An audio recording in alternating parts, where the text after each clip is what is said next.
So in a typical office setting, you may think about the installation and the setup of a new printer, not really always cause for celebration, sometimes cause for consternation. But when your office is like Wilmore's, orbiting more than 200 miles above the ground, the scientists around the world will take notice. So today we are joined by Bill Hubscher out at the Payload Operations and Integration Center at the Marshall Space Flight Center in Huntsville, Alabama, who's going to tell us a little bit more on the installation of this first 3D printer in space. Bill?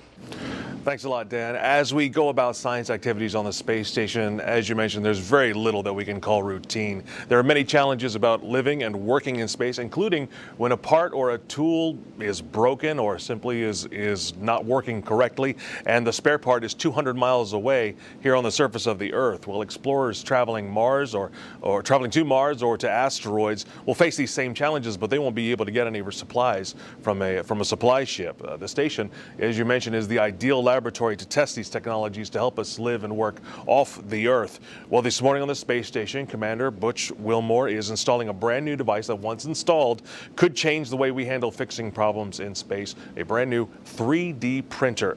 Here to talk a little bit about it this morning is project manager for the 3D printing project here at Marshall, Nikki Werkheiser. Morning, Nikki, thanks for making the time this morning. My pleasure. It's a busy and exciting morning for you and your team. Absolutely. Tell us a little bit about what Butch is doing first thing this morning. So today is a very big day for us. This morning, first thing, what they did is they took the 3D printer out of the stowage location where it has been since the SpaceX 4 launch, and they've actually installed it into the Microgravity Science Laboratory glove box.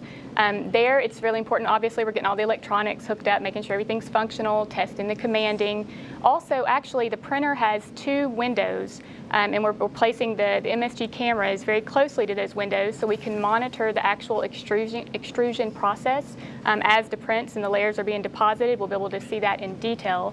And then later on today, once all of that is set up, and we'll actually print our first calibration coupon. We'll probably print a couple of these. And this is part of the functional checkout for the printer itself, just to make sure everything is functioning correctly and that we get the machine itself calibrated before we go into the full operation. So that's about the size of a postage stamp. Turn it on edge so we can see how thin that is. Yes, too. it is. This is how many layers do you think that is? Oh, goodness.